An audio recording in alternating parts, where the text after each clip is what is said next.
I posima ljudi, dobrodošli u novi video na našem kanalu. I u današnjem videu, kao što vidite, pričat ćemo o jednoj čudnoj kao teoriji, koju svi pričaju i koja je na Ruptopediji i svuda, tako da eto, saznaćete u nastavku videa.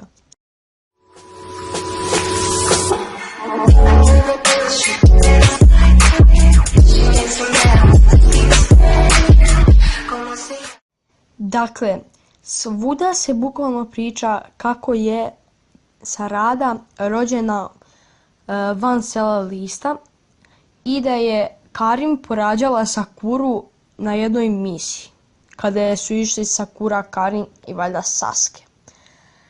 Dakle, šta ja mislim o toj teoriji i zašto bi se porađala van sela? Gledajte ovako, ljudi.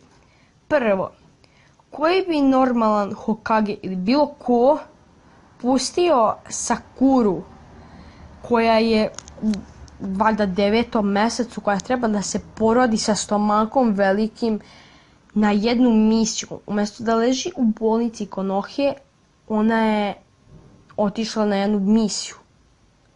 Da vidim, znači, koje je to, what?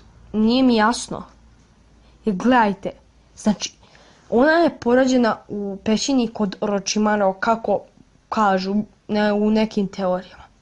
Zašto je porođena? Znači, otišla je na misiju, a bila je trudna. WTF? Ne vidim razlog tome. Mislim, ne bi je pod jedan niko pustio, jer trebala bi da leži u bolnici, trebala bi da se porodi, tog dana je trebala se porodi, ona se porodila na jednoj misiji kod Orochimarua. Zamislite to. E sad, to nas dovodi da je bukvalno laž sve to i da je Karin Saradina mama. Ima još teorija koje govore da je Sakura Saradina mama, ali ja sam više za to da je Karin Saradina mama.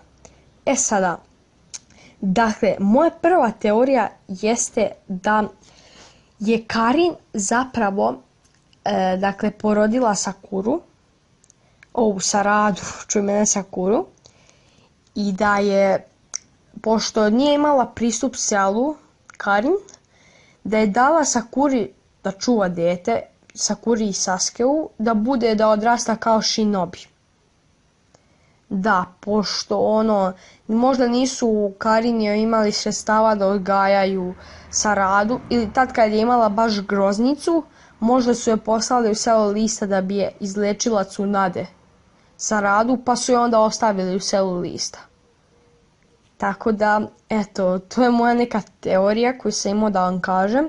I to sam dosta dugo htio da ispričam, ali nekako nisam htio da pravim o tome.